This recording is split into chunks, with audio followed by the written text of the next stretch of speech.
नमस्कार साथियों, एक बार पुनः आपका इस चैनल पर स्वागत, अभिनंदन। आज इस वीडियो के अंतर्गत हम गुणक मल्टीप्लर पर चर्चा करेंगे।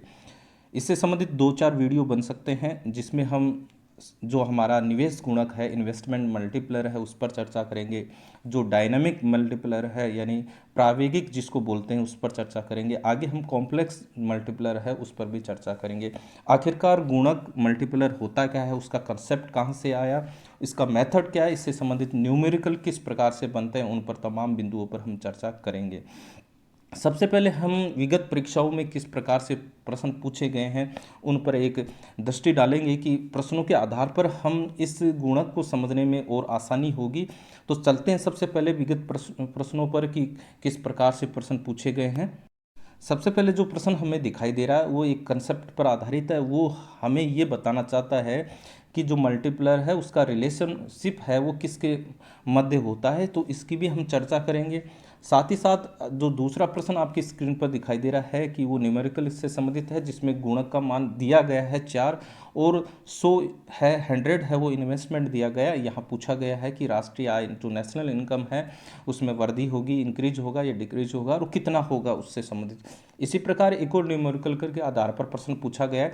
इन इन जो भी आप प्रश्न देख रहे हैं, ये हम जब हम इस वीडियो को पूरा देखेंगे तो एक एक बिंदु हम बिल्कुल हल कर पाएंगे।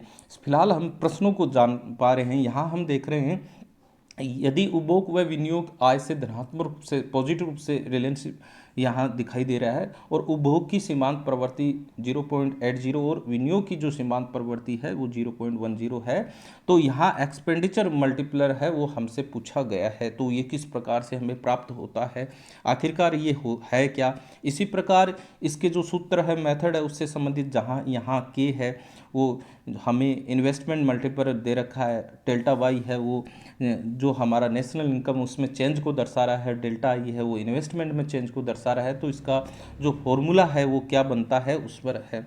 अगला प्रश्न हम देख पा रहे हैं, ये जो कि डायनामिक मल्टीप्लर है, वो प्रावेगिक जो हमारा गुणक होता है जिसको गतिक गुणक भी कहा जाता है, उससे संबंधित प्रश्न पूछा जा गया है। आखिरकार ये डायनामिक मल्टीप्लर होता क्या है, ये किस प्रकार से निकलता है, तो उस बिंदु पर भी हम चर्चा करेंगे। तो इस प्रकार हमारा जो समष्टि अर्थशास्त्र है, मैक्रो इकोनॉमिक्स है, उसमें गुणक बड़ा महत्वपूर्ण कड़ी होती है, जिस पर कहीं ना कहीं हमारी पूरी समष्टि अर्थशास्त्र इस पर आधारित है। आखिरकार गुणक होता क्या है, मल्टीप्लर क्या होता है, उसका कंसेप्ट क्या है, कहाँ से आया, उन तमाम बिंदुओं पर हम चर्चा करेंगे। साथियों, इस वीडियो के अंतर्गत या आपके स्क्रीन पर यहाँ देख पा रहे हो, एक बच्चा है, एक मेज को धकेल रहा है। उस मेज़ के नीचे दो टायर हैं, तो अगर ये टायर्स नहीं होते तो शायद इस मेज़ को धकेलने में इस बच्चे को ज़्यादा जोर आता, परंतु टायर है तो ये आसानी से आगे धकेल रहा है। कहीं ना कहीं गुणक भी हमारी जो इकोनॉमी है, हमारी जो अर्थव्यवस्था है, उस पर इसी प्रकार से कार्य करता है। आखिरकार ये गुणक होता क्या है, इस गुणक का मान प्राप्त कैसे होता है, और ये हमारी इकोनॉमी को किस प्रकार से आगे धकेलता है, मूवमेंट कराता है, उन तमाम बिंदुओं पर हम विस्तृत रूप से चर्चा करेंगे। आपसे मेरी यही अपील है कि इस वीडियो के अंत तक जुड़े रहें और आवश्यक जो भी कमेंट्स हैं वो ज़रूर दीजिएगा, जिससे इस बात का मुझे पता चले कि हम किस प्रकार से इस बिंदु को पढ़ पा रहे हैं या इसमें किस प्रकार से और इम्प्रूवमेंट किया जा सकता है।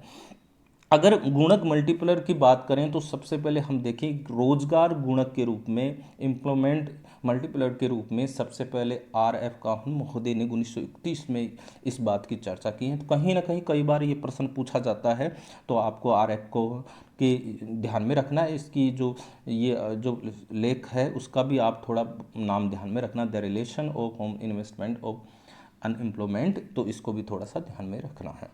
जो सबसे ज़्यादा ज़रूरी है, जिस पर आज हम चर्चा करने जा रहे हैं, निवेश गुणक इन्वेस्टमेंट मल्टीप्लर, ये बड़ा महत्वपूर्ण है, जो कि हमें पता है कि केन्ज द्वारा दिया गया है।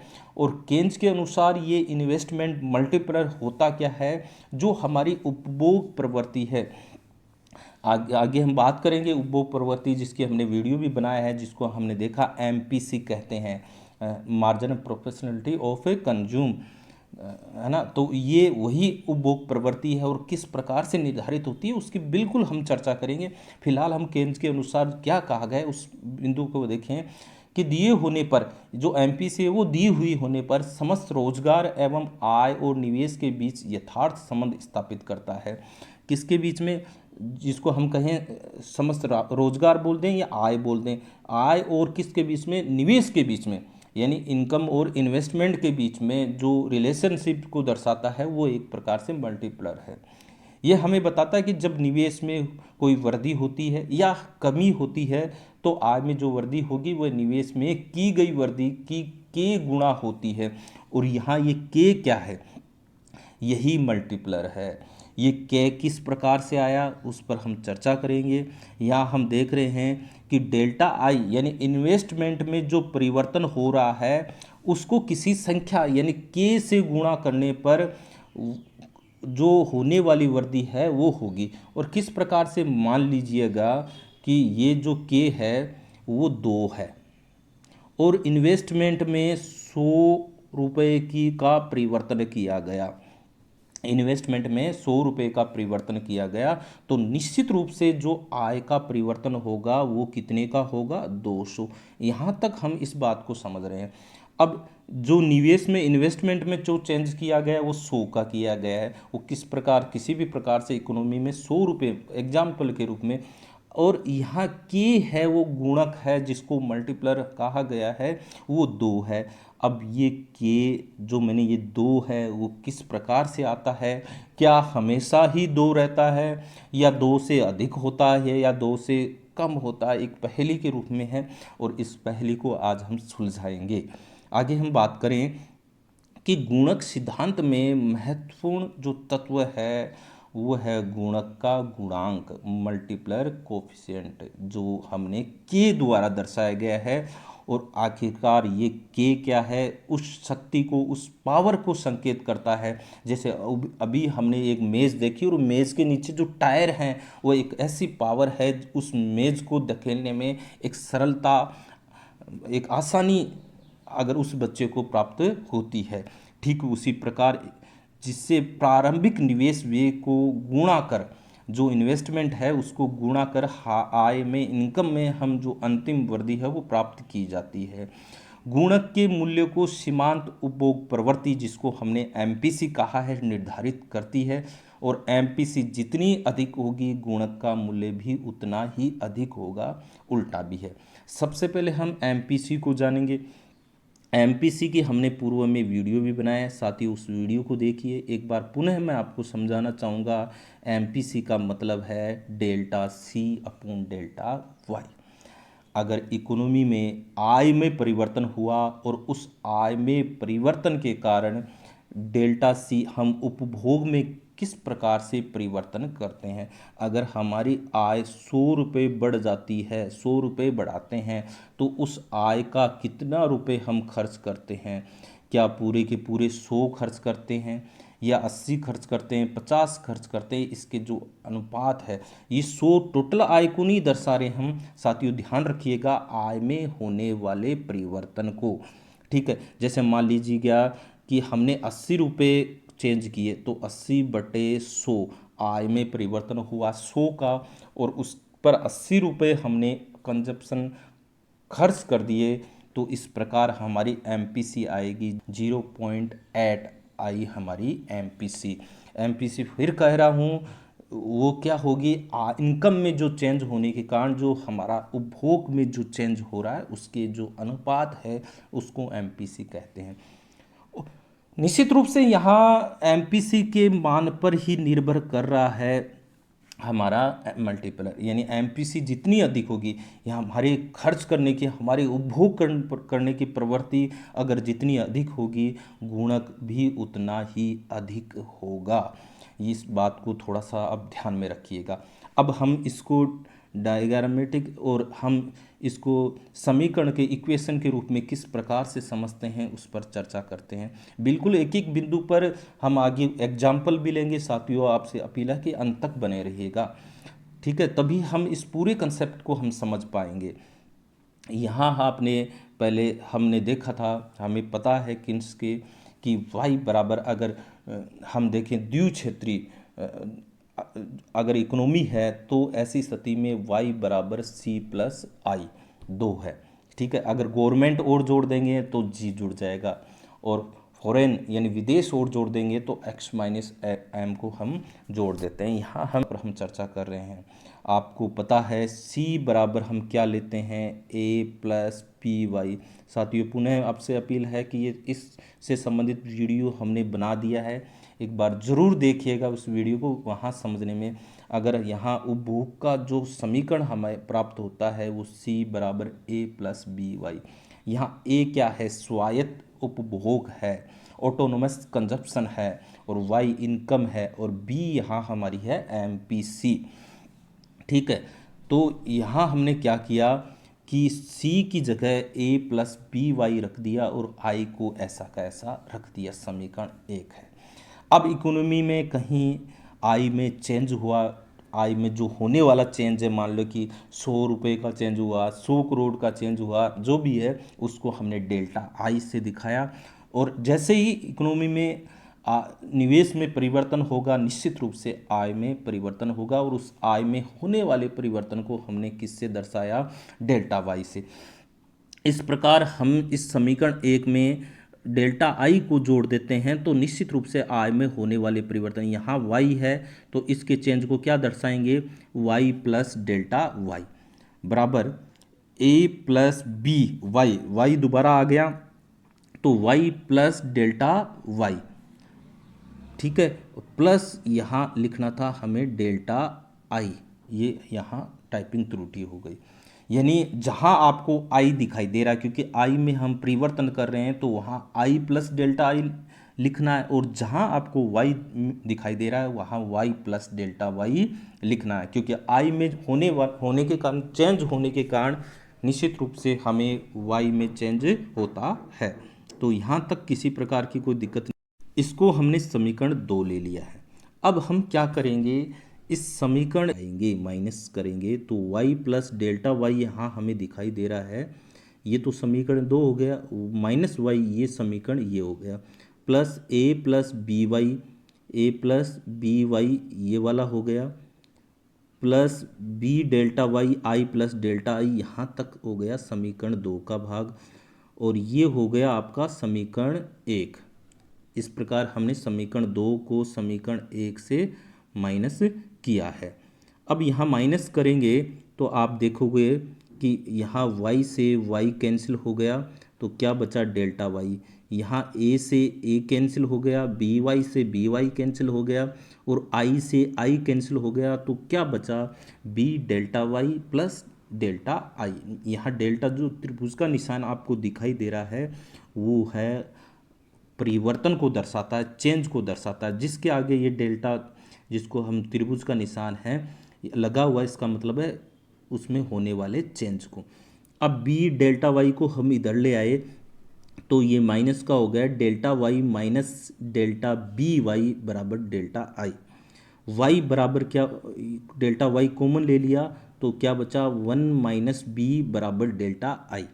ठीक है, इस प्रकार यहाँ हमारा आया कि k बराबर डेल्टा वाई, इस डेल्टा आई को इधर ले आए, डेल्टा आई को इधर ले आए तो delta Y upon delta I equals to, ये 1 माइनस बाई इधर ले आए तो ये क्या हो जाएगा, 1 upon 1 minus B, delta Y upon delta I बराबर 1 अपॉन 1 माइनस बी, यही गुणक है, मल्टीप्लर है। यानी मल्टीप्लर क्या दर्शाता है, इन्वेस्टमेंट के चेंज के कारण डेल्टा वाई में होने वाले चेंज का जो ये अनुपात है वही के है। इसको इस प्रकार भी लिख सकते हैं 1 अपॉन 1 माइनस बी, और बी क्या है हमारी MPC, बी क्या है MPC। तो इस प्रकार हमने ये एक प्रकार से इसका ये फॉर्मूला हमने प्राप्त कर लिया है।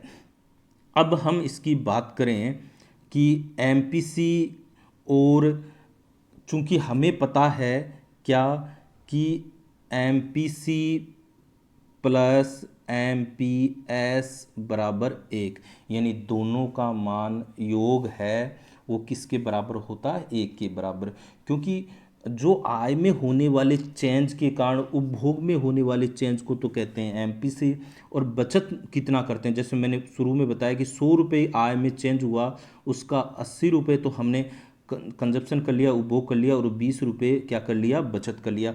इस प्रकार उपभोग का तो एमपीसी कितनी हुई, 0.8, और एमपीएस कितना हुआ, 0.2। इस प्रकार इनको अगर प्लस करते हैं तो 1 प्राप्त होता है। इस प्रकार हम दोनों तरीके से इसको प्राप्त कर सकते हैं। ये एमपीसी हो गया आपका delta C upon delta Y, और एमपीएस हो गया delta S upon delta Y, या हम 1 माइनस बी, यानी बी का मतलब एमपीसी, उसको 1 में से एमपीसी घटा देंगे तो भी एमपीएस प्राप्त होगा। इस प्रकार एमपीसी अगर 0 हो, 0.25 हो, 0.50 हो, 0.75 हो, 0.1 हो, इस प्रकार एमपीसी 0 से लेकर 1 के बीच हो सकती है। या तो 0 का मतलब क्या हुआ कि 100 रुपये हमें प्राप्त हुए, 100 में से बिल्कुल हमने कंजप्शन नहीं किए। और 1 कब होगा, जब 100 रुपये हमें प्राप्त हुए और 100 रुपये ही हमने कंजप्शन कर लिया, यानी पूरा का पूरा हमने उसको खर्च कर दिया, तो ये एमपीसी कितनी होगी, 1 होगी। इसी प्रकार हम यहाँ देखें एमपीएस क्या होगी, या तो इसमें 1 में से इसको एमपीसी को माइनस करते जाएंगे, या फिर हम delta S upon delta Y के द्वारा इसको प्राप्त कर सकते हैं। फिर हम देखें गुणक। गुणक का सूत्र हमने ऊपरी देखा था 1/1 माइनस बी। तो यहाँ हम क्या करेंगे, इसका मान रखते जाएंगे। 0 का रखा, गुणक का मान 1, 0.25 रखा तो 1.33, 0.50 रखा तो 2, 0.75 रखा तो 4, और 1 रखा तो इन्फिनेटिव। इस प्रकार क्या समझ में आ रहा है कि जिस प्रकार एमपीसी हमारी बढ़ती जा रही है, इंक्रीज होती जा रही है, 0 से 0.25, 0.50, 75, उस प्रकार गुणक का मान है वो भी बढ़ता जा रहा है। यानी टायर है वो चिकने होते जा रहे हैं, उतनी ही ज़्यादा फिसलन होगी। इस प्रकार इकोनॉमी उतनी ही तेज़ गति से आगे बढ़ेगी, क्योंकि हमारा गुणक का मान है वो धीरे धीरे बढ़ता जा रहा है। कहीं 1 था, फिर बढ़कर 4 हो गया, और बिल्कुल एमपीसी 1 हो गई, यानी पूरा का पूरा खर्च करेंगे तो जो हमारा गुणक है वो मल्टीप्लर यानी इन्फिनेटिव यहाँ प्राप्त हो रहा है। तालिका से क्या स्पष्ट हो रहा है कि एमपीसी के साथ सीधे तौर पर डायरेक्टली गुणक और मल्टीप्लर में डायरेक्ट रिलेशन है। यानी एमपीसी बढ़ रही है तो गुणक भी बढ़ रहा है। ठीक है, ये बात हम टेबल से पता लग रही है। टेबल के दोनों कॉलम देखिए, ये तो एमपीसी का है, ये गुणक का है। अगर एमपीएस के साथ इसका रिलेशन देखेंगे तो कैसा रिलेशन है, उल्टा है।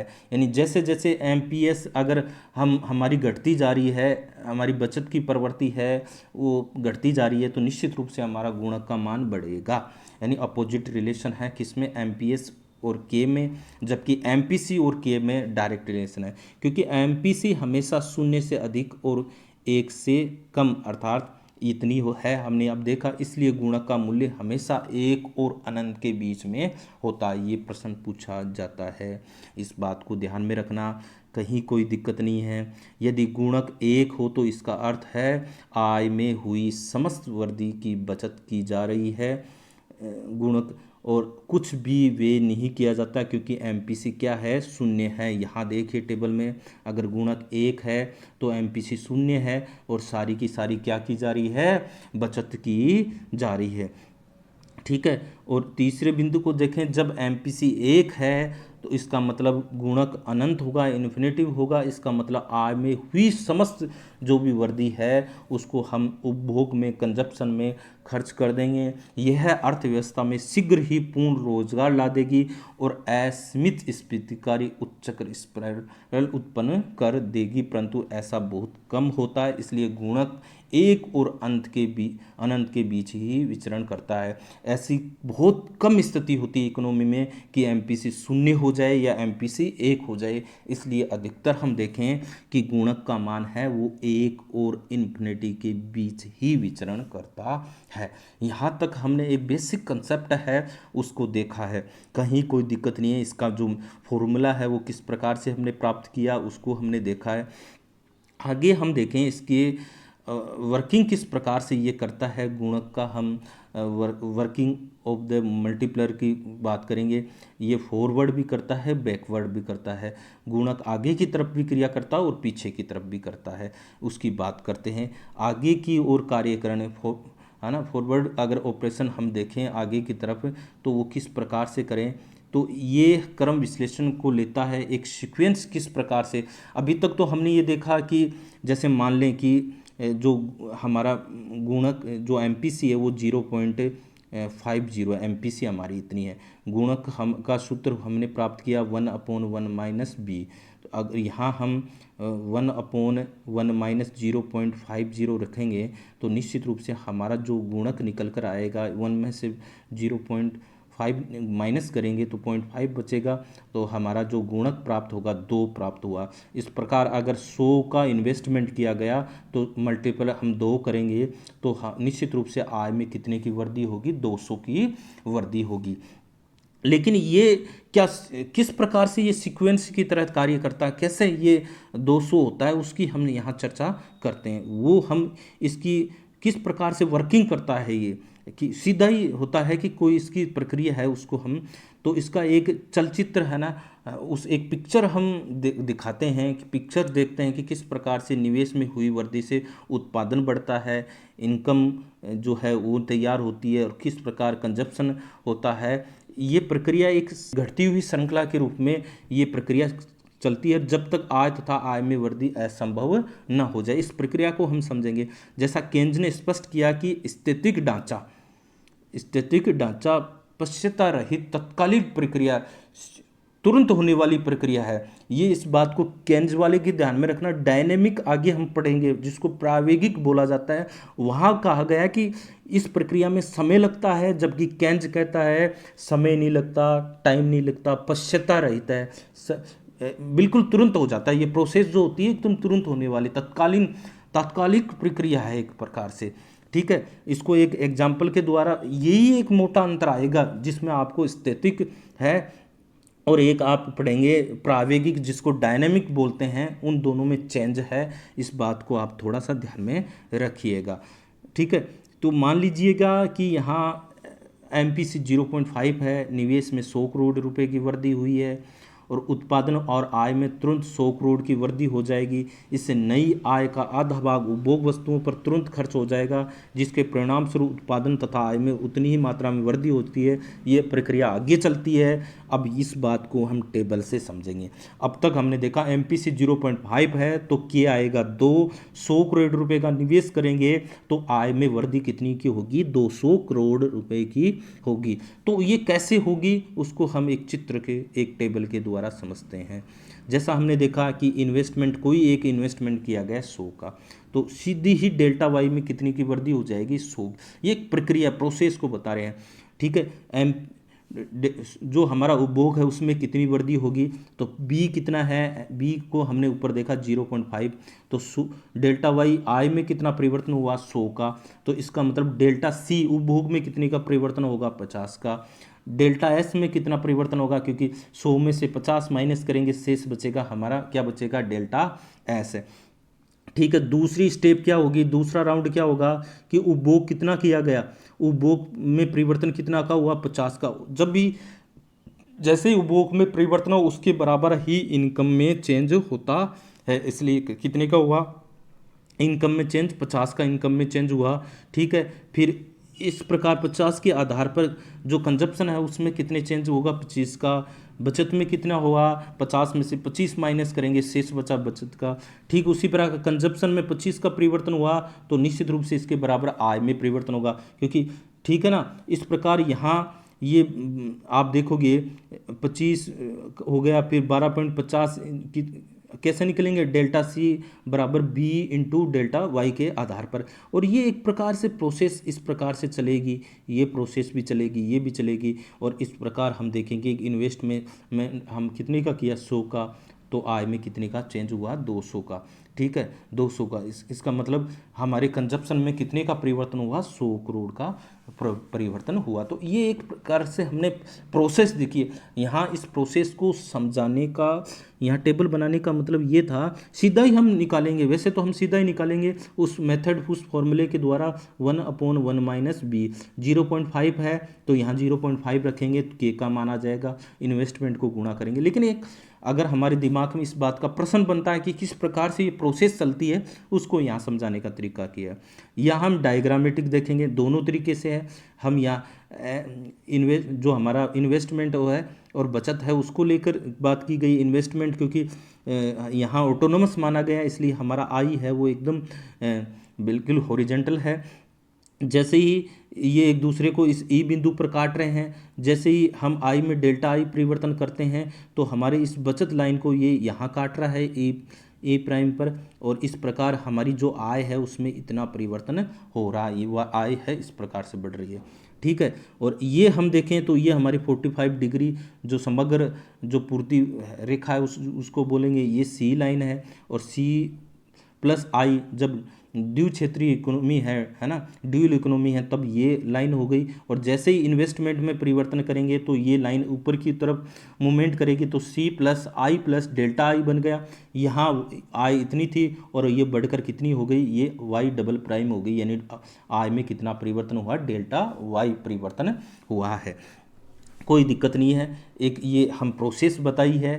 ठीक है, फॉर्मूले को ध्यान में रखना है, उसके आधार पर आपको देखना है। अब थोड़ा सा हम समझेंगे इस बात को, अगर बैकवर्ड ऑपरेशन होता है तो किस प्रकार से ये कार्य करता है पीछे की ओर। मतलब फॉर्मूला तो वही होगा 1/1 माइनस बी। बी को आपको ध्यान में रखा, बी बड़ी महत्वपूर्ण चीज़ है जिसको हम कहते हैं एमपीसी, इस पर ही सारा निर्धारित किया जाता है। अब देखते हैं, यदि निवेश बढ़ने की बजाय घट जाए तो गुणक पीछे की ओर काम करता है। निश्चित रूप से निवेश में कमी होने से आय तथा उपभोग घटेंगे, जो आगे आय तथा उपभोग में तब तक संचय कमी होती चली जाएगी जब तक समस्त आय में कमी निवेश में प्रारंभिक कमी के गुणज के रूप में नहीं रह जाती है। कहने का मतलब निवेश 100 रुपये घटाया तो एमपीसी मान लीजिए 0.5 है, तब ये का मान कितना आएगा, 2 आएगा, क्योंकि एमपीसी रखेंगे ये, तो इसका मतलब 1 माइनस बी, यहाँ एमपीसी रखा 0.5, तो निश्चित रूप से ये 2 आएगा। इसका मतलब 2 को 100 से गुणा करें यानी 200 रुपये, यानी ये प्रक्रिया तब तक चलती रहेगी जब तक कि आय में कितने की कमी नहीं हो जाएगी, 200 की कमी नहीं चली हो जाएगी, यानी पीछे की ओर चलेगा। जब निवेश घटेगा तो निश्चित रूप से आय घटेगी, और आय तब तक घटेगी जब तक कि ये इसके गुणक के रूप में नहीं प्राप्त हो जाती है। अब दूसरी बात इसमें एक और निकल कर आती है कि जब गुणक की पीछे की ओर कार्यकरण होता है तो आय में कमी का आकार है वो एमपीसी के मूल्य पर निर्भर करता है, यानी एमपीसी जितनी अधिक होगी आय में संचय कमी भी उतनी ही अधिक होगी। जैसे मान लीजिएगा निवेश में 100 रुपये की कमी होने पर एमपीसी 0.5 है, तो हमारा केप क्या प्राप्त होगा, 2 प्राप्त होगा, इसलिए आय में 200 रुपये की कमी होगी। और अगर एमपीसी 0.75 है तो इसका मतलब हमारा जो गुणक है वो कितना प्राप्त होगा, 1 माइनस 0.75, इसका मतलब कितना प्राप्त होगा, 4, और 4 को 100 से गुणा करेंगे तो हमारी कमी कितनी की होगी, 400 रुपये की कमी होगी। इसका मतलब यहाँ अगर एमपीसी 0.5 से बढ़कर 0.75 ज़्यादा हो जाता है, इसका मतलब हमारी आय में भी उतनी अधिक कमी होगी। ठीक है, तो इसका मतलब एमपीसी जब ऐसी स्थिति हो जाए जब हमारी मतलब ये जो गुणक प्रक्रिया है वो बैकवर्ड चलती है, तो ऐसी स्थिति में उन लोगों को ज़्यादा नुकसान होता है जिनकी एमपीसी अधिक होती है, यानी एमपीसी अधिक होने का मतलब उनकी कंजप्शन करने की आदत बड़ी होती है, तब उनको नुकसान ज़्यादा हो रहा है, क्योंकि यहाँ 200 रुपये की कमी हो रही है जबकि यहाँ 400 रुपये की कमी हो रही है। साथियों, इस वीडियो को रोककर आपको इसी प्रकार एमपीएस का भी एक एग्जाम्पल तैयार करो कि एमपीएस ज़्यादा होने पर और कम होने पर एमपीएस है बचत प्रवृत्ति है वो क्या हो स्थिति हो। एक बार रोक के इसको समझिए, फिर इस बात को समझना कि यदि इस प्रकार कम उपभोग प्रवृत्ति यानी 0.5 है मान लो, तो कम उपभोग प्रवृत्ति होगी तो बचत क्या होगी, अधिक वाले समाज सोसाइटी है उसकी अपेक्षा अधिक उपभोग प्रवृत्ति मतलब 0.75 है, तो बचत प्रवृत्ति कितनी होगी, 0.25। ठीक है, क्योंकि 1 में से माइनस करेंगे तो ये आ जाएगी। वाले समाज को गुणक की विपरीत क्रिया जो रिवर्स ऑपरेशन है उसमें अधिक लॉस होता, हानि होता है। प्रश्न पूछे जाते हैं, कंसेप्ट को समझना है, कंसेप्ट समझने के बाद बिल्कुल निश्चित रूप से ये आपको समझ में आएगी, क्योंकि आगे हम जो कॉम्प्लेक्स गुणक पढ़ेंगे वहाँ और थोड़ी सी जटिलता आती जाएगी। तो साथियों साथ ही साथ नोट्स बनाइए, इसको समझने का प्रयास कीजिए।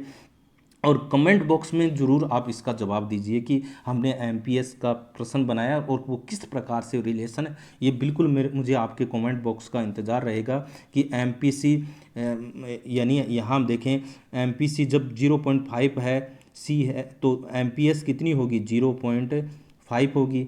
और जब एमपीसी 0.75 है तो यहाँ एमपीएस कितनी होगी 0.25 होगी। तो ऐसी स्थिति में आपका गुणक कितना निकल कर आ रहा है उस बात को आपको बताना है। ठीक है, आगे हम वीडियो के अंतर्गत इसकी अजम्पशन है उसको देखेंगे। जो गुणक में जो लीकेज होता है, रिसाव होता है, किस प्रकार से, क्योंकि कुछ कंडीशन होती है जिनको लेकर हम चलते हैं, तभी हम देखते हैं कि जो निवेश है उसमें परिवर्तन होने के आधार पर। जैसे यहाँ हम देखें कि एमपीसी में एमपीसी 0.5 है तो गुणक 2 आया, और जिसके कारण आय में 200 रुपये की कमी या वृद्धि हम देखेंगे। तो ये कुछ कंडीशन है, उन कंडीशन के कारण ही ये हो पाता है। अगर उनमें किसी प्रकार का लीकेज हो जाता है तो ऐसी स्थिति में ये जो फॉर्मूला है वो फेल हो जाता है। आखिरकार वो कौन कौन से है स्थितियां हैं जिनके कारण गुणक में रिसाव, लीकेज, जैसे हमने किसी पानी की टंकी को भरा, अब वो टंकी के पानी में हो सकता है कुछ लीकेज हो जाए जिसके कारण वो टंकी का पानी धीरे धीरे क्या हो जाता है, खाली हो जाता है। इसी प्रकार आगे हम पढ़ेंगे डायनामिक जो प्रावेगिक गुणक है उसको, और कॉम्प्लेक्स गुणक है उसको भी, जिसको कठिन गुणक भी हम कह सकते हैं, उसको भी हम पढ़ेंगे। विस्तृत रूप से हम चर्चा करेंगे। यहाँ हमने केवल केवल जो केंज है उसके जो सिंपल जो सरल जो मल्टीप्लर है उस पर चर्चा की। आगे हम डायनेमिक को देखेंगे, उनमें क्या परिवर्तन हुआ, क्या चेंजिंग हुआ, क्योंकि केंज का यहाँ कह रहा है कि तुरंत तत्काल उसमें परिवर्तन होता है। जैसे 100 का हम इन्वेस्टमेंट करते हैं तो 200 करोड़ रुपए की आय में तुरंत वृद्धि होती है। तो साथियों, आज के लिए बस इतना ही। आप लोग इस वीडियो में ज़्यादा से ज़्यादा इसको लाइक कीजिए, शेयर कीजिए और कमेंट ज़रूर दीजिएगा, जिससे मुझे एक नई ऊर्जा मिलती है। आपके अच्छे अच्छे कमेंट्स का मुझे इंतज़ार रहता है, उससे मुझे ऊर्जा मिलती है और नए आपके लिए इससे संबंधित वीडियो लेकर आता हूँ। आज के लिए बस इतना ही, धन्यवाद।